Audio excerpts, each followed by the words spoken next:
আমি তোমাদের জন্য একটা মিনি ফিশ রোল নিয়ে চলে এসেছি। কী কী লাগছে: পেঁয়াজ কুচি, রসুন কুচি, পুদিনা পাতা কুচি, ধনে পাতা কুচি, কাঁচা লঙ্কা কুচি। প্যানে সর্ষের তেল দিয়ে কাঁচা পেঁয়াজটাকে কুচি পেঁয়াজটাকে আমি ভেজে নিলাম। তারপরে একটু রসুন কুচিটাও দিয়ে নাড়াচাড়া করলাম। করার পরে আমি জিরে পাউডার, একটু কাশ্মীরি লঙ্কার গুঁড়ো এগুলো দিয়ে দিলাম। দিয়ে নাড়াচাড়া করছি। তারপরে কাঁচা লঙ্কা কুচিটা আমি দেবো, আর শুকনো লঙ্কা দেবো না, কাঁচা লঙ্কা কুচিটাই দেবো। দিয়ে নাড়াচাড়া করে একটু হলুদ গুঁড়ো দিয়ে দেবো। তারপরে আমি মাছটা যে সিদ্ধ করে বেছে রেখেছিলাম, মধুভোলা মাছ, সেইটা আমি দিয়ে দিলাম। দিয়ে একটু নুন দিয়ে দিলাম। তারপরে আমি পুদিনা পাতা কুচিটাকে দিয়েও ভালো করে নাড়াচাড়া করব।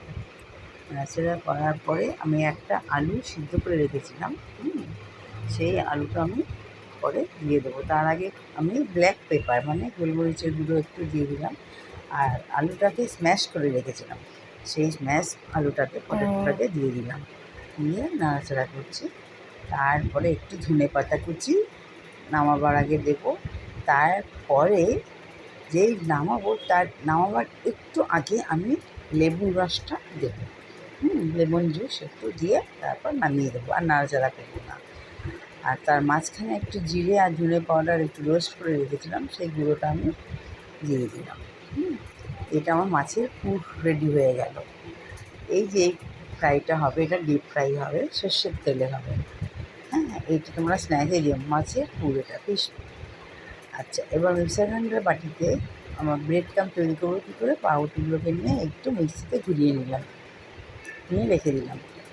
আর এইবার যে ফিশের পুরটা করেছি সেটা দিয়ে আমি আস্তে আস্তে হাত দিয়ে দুটো করে রোল বানাবো। রোল বানিয়ে সাইডে রেখে দেবো। তারপরে সেই রোলগুলো একটু ফ্রিজে ঢুকিয়ে রাখবো, তাহলে একটু টাইট হবে, আর ফ্রাই করতেও সুবিধা হবে। আর অন্যদিকে যে ব্রেড ক্রাম করে রেখেছিলাম, এই যে ফিশ রোলগুলো এরকম হবে, রোলগুলো এরকম হবে। ব্রেড ক্রামের মধ্যে একটু মরিচ গুঁড়ো আর একটু নুন সল্ট দিয়ে দেবো, দিয়ে একটু ভালো করে মিশিয়ে নেবো।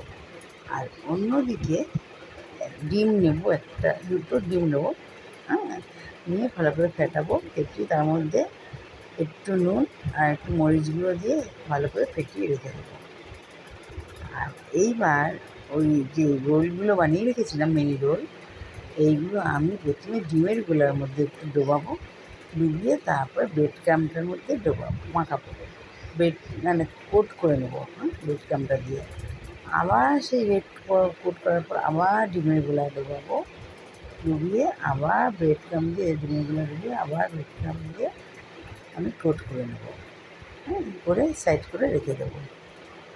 তারপরে প্যানে সর্ষের তেল দিয়ে এই যে মিনি রোলগুলো খুব আস্তে আস্তে ভাজবো, যাতে ভেঙে না যায়। তোমরা সাবধানে ভাজবে। এটা সন্ধ্যেবেলা স্ন্যাক্সে হিসেবে খুব ভালো যাবে, চায়ের সাথে, কফির সাথে খুব ভালো লাগবে, বাচ্চারাও খেতে পারবে, খুব টেস্টি। আর তোমরা একটু কাসুন্দি বা টমেটো সস দিয়েও খেতে পারো, বা পুদিনা পাতার চাটনি এটাতেও খেতে পারো। এই দেখো, কোট করার পর এরকম হয়েছে। এটা সর্ষের তেল দিয়ে আমি খুব আস্তে আস্তে ভাজবো। আমার রেসিপিটা ভালো লাগলে তোমরা সাবস্ক্রাইব করে দিও, আর কমেন্টে আমাকে জানাবে, কীরকম লাগলো বলবে। আচ্ছা, এই দেখো, এগুলোকে ফ্রাই দিয়ে ভালো করে ভেজে নিচ্ছি। ভেজে আস্তে করে উল্টাবো। এইটা হচ্ছে মধুভোলার চমচম। এই রেসিপিটার নাম দিয়েছি আমি মধুভোলার চমচম। এটা একদম চমচমের মতো দেখতে লাগবে, দেখো। মধুভোলা মাছ দারুণ লাগবে।